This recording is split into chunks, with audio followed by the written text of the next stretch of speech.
Dal punto di vista organizzativo lo sforzo maggiore è quello che non si vede, cioè quello che abbiamo compiuto in quest'ultimo mese.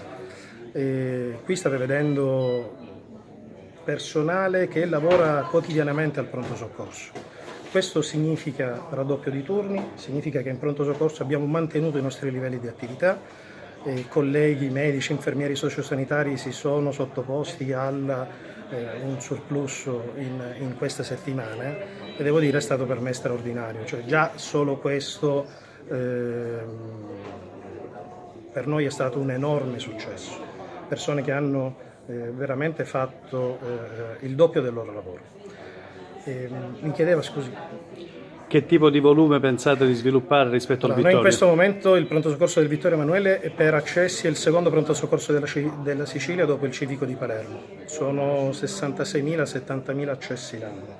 Io credo che manterremo sostanzialmente gli stessi volumi. La volta in cui abbiamo aperto il pronto soccorso oramai più di 20 anni fa, nei primi mesi come effetto novità avevamo avuto pure un incremento del numero degli accessi intorno al 20%. Siamo qui, speriamo bene. Se tutto l'ospedale ci dà una mano, siamo in grado di sopportare questo tipo di affluenza.